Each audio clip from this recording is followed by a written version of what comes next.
Hello everybody, this is Harold from North and Loyal Management coming at you today with another video. If you watch this video to the end and you like it and you feel like it was good information for you or even entertaining for you, please make sure to hit the subscribe button and also like button. And if you're inclined, please share it as well. Today, I want to talk about an experience I had last night with a potential lead or with a lead. So we do a few campaigns. My virtual assistant, Clang, she helps me out a lot. And, I hesitate to say virtual because I feel like she's right here with me in my hometown because she works so hard. But nonetheless, we started a new campaign, and yesterday we kicked it off. And our business line, we received several calls from some potential leads. One lead in particular, she calls, and I actually did not pick up, but I called her back, and she's like, I couldn't quite understand what she was saying, but she was definitely upset. And based on what I gathered, she was upset because she felt like someone kept contacting her, asking her how much she wanted to sell her home for, and actually made her an offer of she told them how much she wanted to sell it for, which was 120.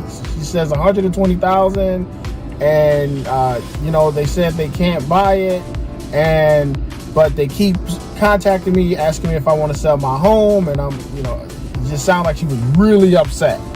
But again, I knew by the tone of her voice she was upset. I couldn't quite grasp everything she was saying, but nonetheless, as we were talking, what I did figure out is she had multiple properties and she was looking to sell for about $120,000 these properties. And so I got her to tell me how much this person was. Well, first let me go back.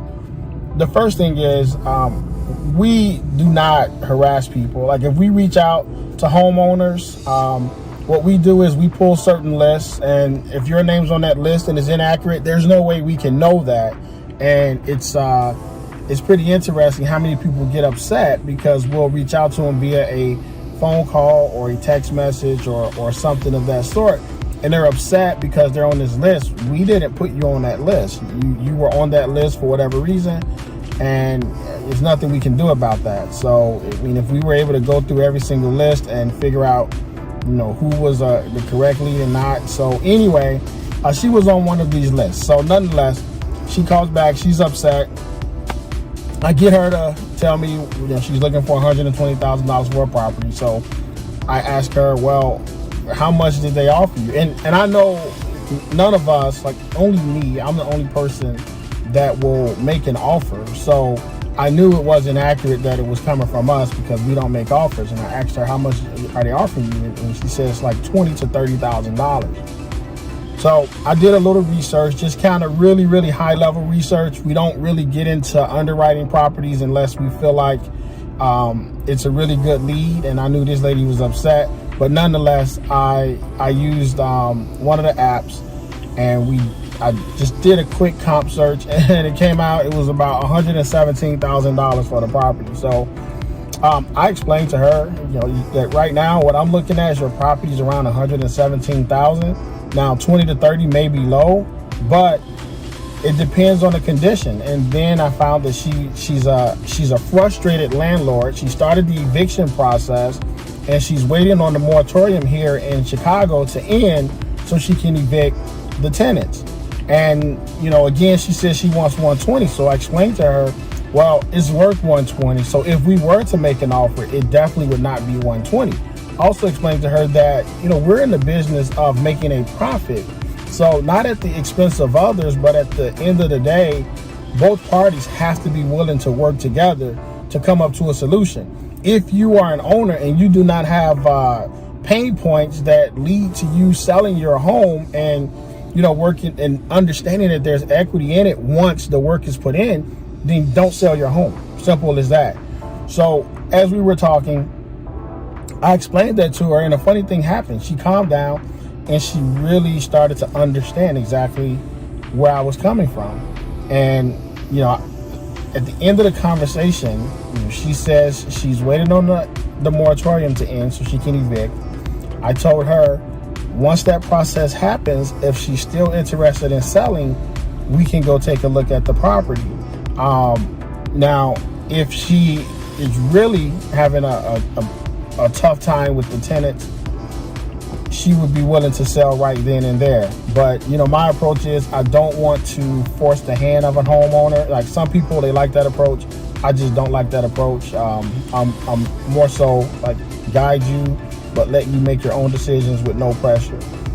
So the end of the conversation, she understood, she calmed down. I told her that 120 was definitely not going to be an option for us in terms of what we could offer. I told her maybe more than 20 or 30, but it just depends on the condition of the home. And I asked her, is she concerned that the tenants would trash the house? She said she's not concerned. So we'll see what happens. She told me she would call me back once the eviction was over, and then if she decided to rent it out again or if she wanted to sell it, she would give me a call. We'll probably put her on some type of drip campaign, or I'll end up following up with her every few weeks just to see how the process is going. But these is how you nurture leads. You create trust with them. You're honest, and that's the way you create trust. And you let them know exactly where you're coming from. So whomever called and offered her $20,000 or $30,000, I'm sure they did not see the property because it didn't sound like she met with them. And that's kind of what I explained in my previous videos. Do not take blind offers, because those blind offers they're just pointless to me. So I'm not an advocate of blind offers. We have not done any like virtual investing, and I know that's big and a lot of people do it. But and there's good and bad in everything. It's just, for me, I believe that blind offers are just kind of toothless and pointless, and I think that's a way for people to take advantage of others. But nonetheless, that's my story for today. If you like it, please press the thumbs up button. If you don't like it, press the thumbs down button. And if you're interested in more things like this, please subscribe. So again, at Northern Law Management, we are an investment firm, but our goal first and foremost is to educate the homeowner. And if you're a homeowner or thinking about selling, please, I hope that you got value out of this video. So I'll talk to you next time. Bye.